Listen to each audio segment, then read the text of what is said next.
Hi, this is E.T., and this is Jim Thorp, arguably the greatest athlete of the 20th century, maybe ever.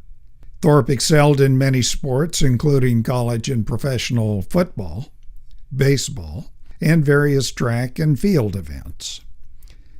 Thorp was born in 1888 on the Sac and Fox Indian Reservation.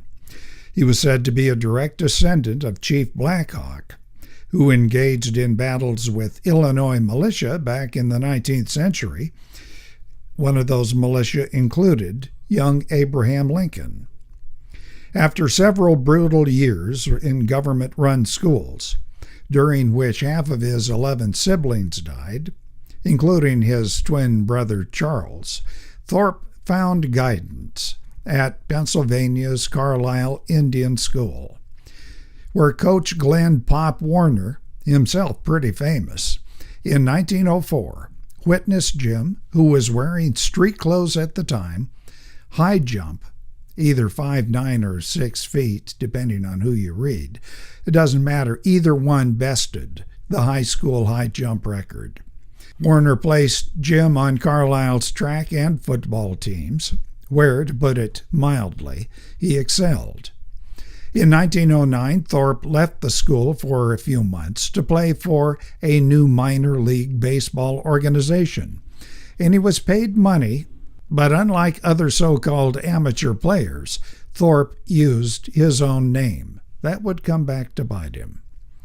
In 1911, Jim Thorp, back at Carlisle, led the football team to an 11-1 record, and himself qualified for the U.S. Olympic team, and he represented the United States at the 1912 Olympics in Stockholm.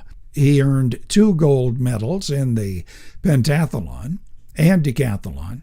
By the way, his totals in the latter were not exceeded for many years. Even the great Bob Mathias, decades later, could not top some of Thorp's record times.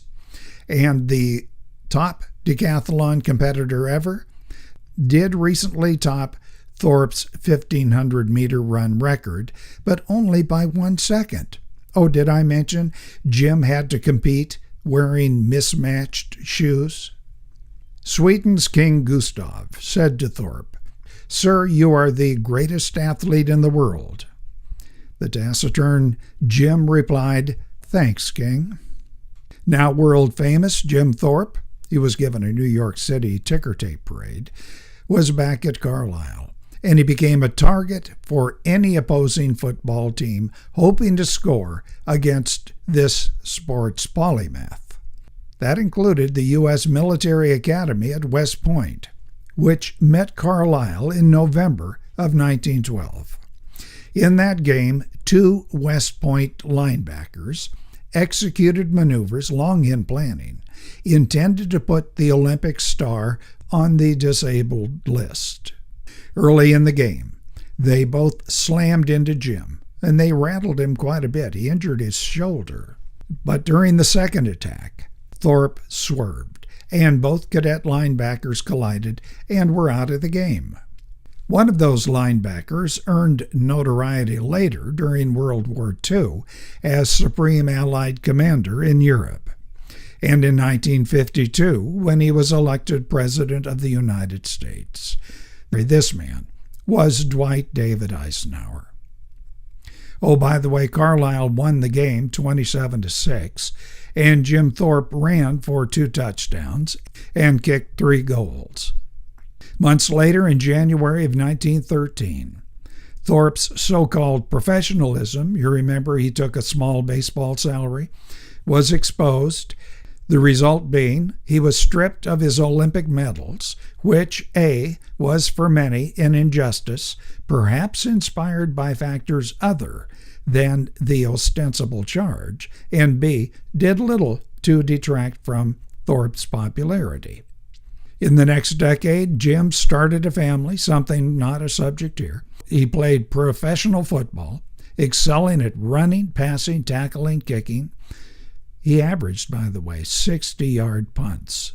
And he continued into the 20s as a player-coach. Jim Thorp was also the first commissioner for the NFL. But by the end of the decade, Jim Thorpe's fame, despite his unequaled Olympic and professional achievements in many sports, was eclipsed by new champions and stars of film since 1928, accompanied by sound, and soon economic crisis. The 1929 stock market crash, followed by a decade-long depression, and then World War II. During this period, up to his 1953 death, Jim Thorpe earned money as a laborer, a janitor, a merchant seaman, a fitness instructor for the Chicago Recreational Department, and giving the occasional motivational speech for troubled youth.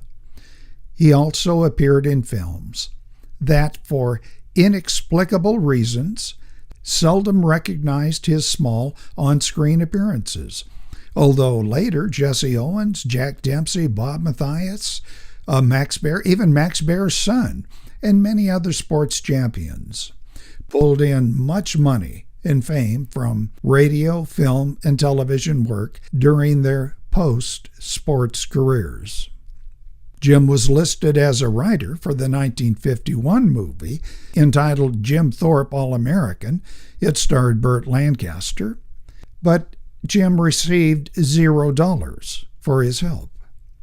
In the early 1950s, a rediscovered Jim Thorpe was voted by the Associated Press as the greatest football player and overall athlete of the first half of the 20th century, beating out Jack Dempsey, Babe Ruth, and Jesse Owens.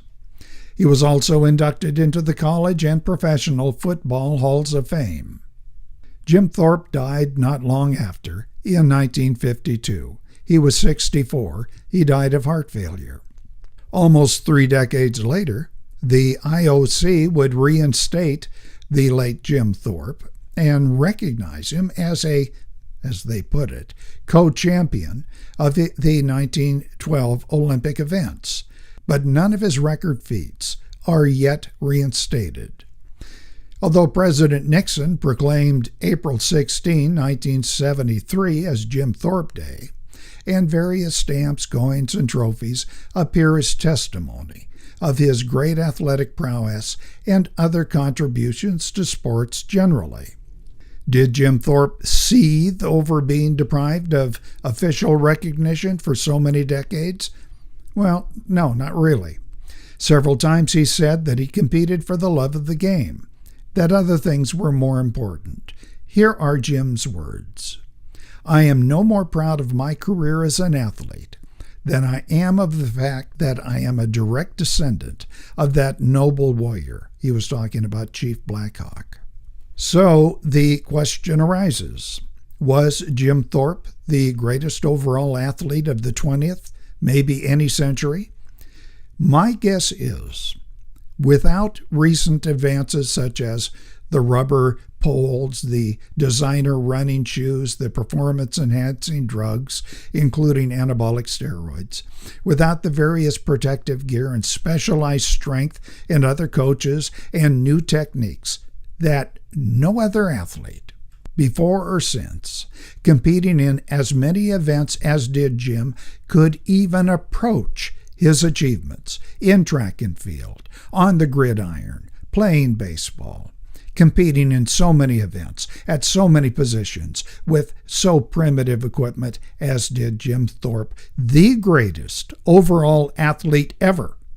This is E.T. Let me know what you think in the comment section below. And please do subscribe to this channel and hit that like button.